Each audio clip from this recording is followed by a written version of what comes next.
Welcome to Spotlight. I'm Liz Waid.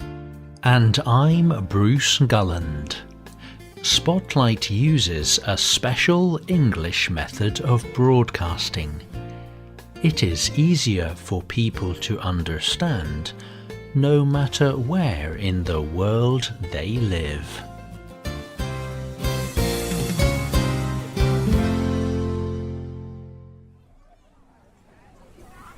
The children laugh and shout loudly. They are playing games in the playground. One child is it. He runs after a group of other children. He catches one of them. That second child becomes it. She now chases the other children and tries to catch one. They are all playing a game of chase or tag.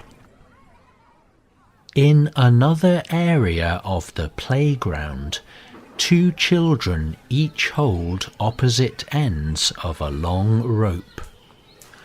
They turn it round and round and up and down. Other children take turns to jump over the rope as it is being turned. They are skipping. And all the children who are skipping are also singing special skipping songs. Children in all parts of the world play similar games. Many generations of children have enjoyed playing these traditional games. But could these games have a more important purpose? Today's Spotlight is on traditional children's playground games. Experts everywhere agree that play is good for children. They say it is important for a child's mental and physical development. Nicola Butler from the organisation Play England told the Huffington Post, "Traditional playground games are necessary for children's health, well-being, and development. Playing these games lets children learn about friendships. They learn about arguing, making up, negotiating, and resolving disputes, and making the game fun and fair. But most importantly, being involved in these games makes children happy." Did you know that children from many countries play the same or similar traditional games? Though these games often have different names in different countries. The game of leapfrog has been played in the United Kingdom since the 16th century. In this game, one child bends down and holds his knees or ankles. Another child runs up to the first child, places her hands on the back of the first child, and leaps or jumps over the first child. Any number of children can play the game. They all take turns to leap or jump like a frog. In other countries, children jump like a different animal. In France, children call this same game saute mouton, which means leap sheep. In India, they call it argodi ki pargodi, which means leap horse. Another game children play all over the world is hopscotch. In Albania, they call the game vara. In Germany, it is Hinspiel. Johannes Lee told Topics Online magazine what the game is called in his country.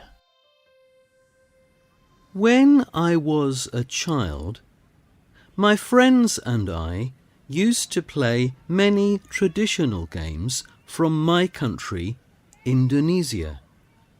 A game I played a lot was called one-leg jump. One-leg jump is a good name for the game of hopscotch.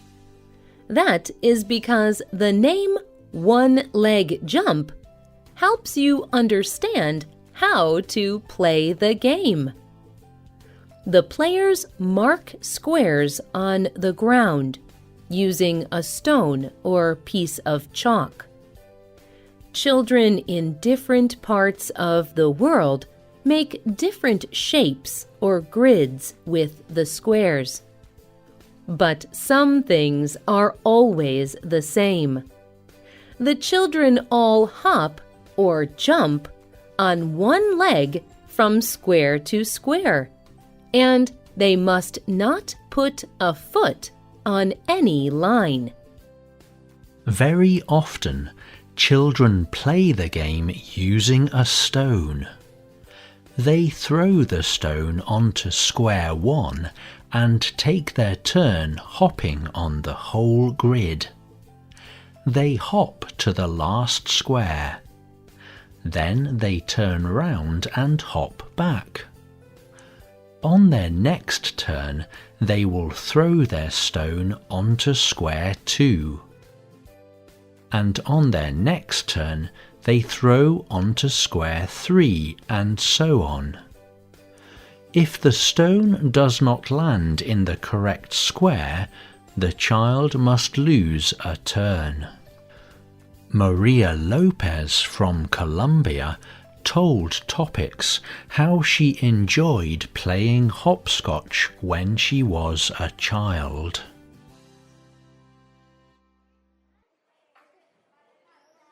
When I was a little girl, most afternoons I used to play games with my friends in our street. Rayuela, as hopscotch is called in Spanish, was my favorite game.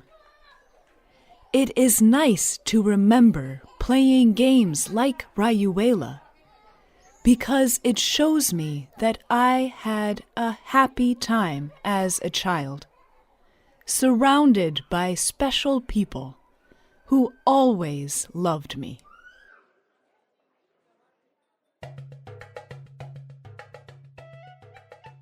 It may surprise you to learn that hopscotch is a very old game. Experts say that nearly 2,000 years ago, Roman soldiers used something similar as an exercise. They had to hop up and down a 100-foot series of squares. They did this to make them stronger and quicker on their feet. Marbles is another ancient game that is played around the world. No one knows exactly how old it is. But we know the Romans played this game too. You can see children playing marbles on ancient Roman wall paintings.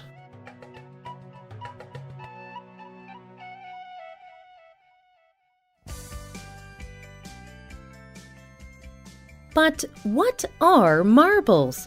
And how do you play the game of marbles?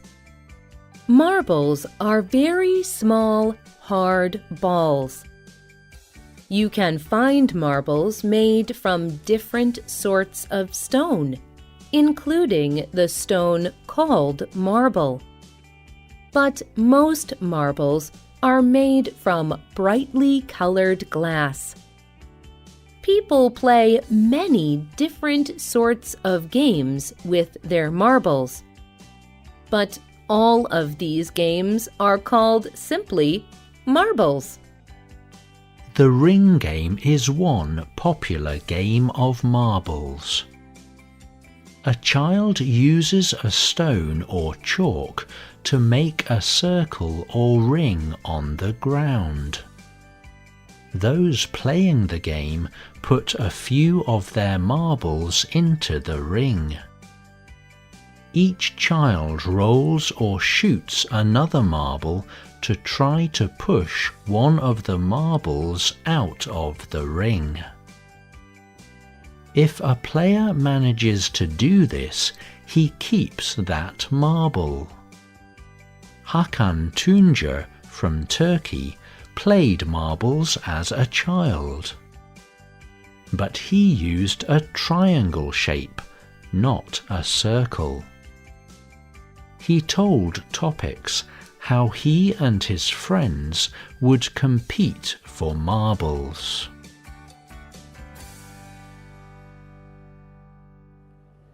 I think the most important thing was to have as many marbles as we could. We competed to win the most marbles. The person who won the most marbles was the leader of the group, and everyone tried to be the leader. Now, I understand that this small competition was our first experience with power and leadership.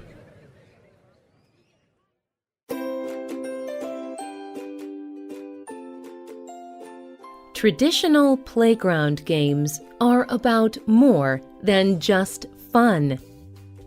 Hopefully, children continue to learn these games and their valuable lessons for hundreds more years.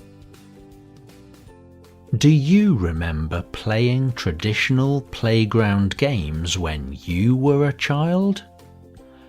Tell us about playground games in your country. You can leave a comment on our website or email us at radio@radioenglish.net. You can also comment on Facebook at facebook.com/spotlightradio.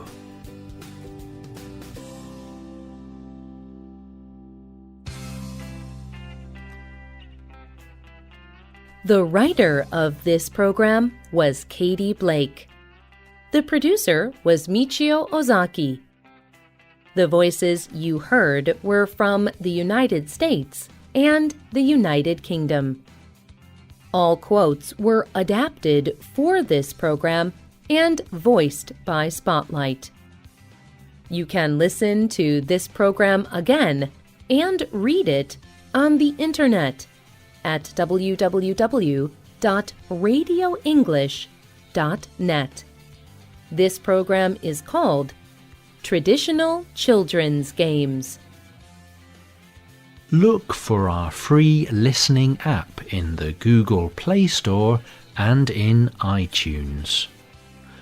We hope you can join us again for the next Spotlight program. Goodbye.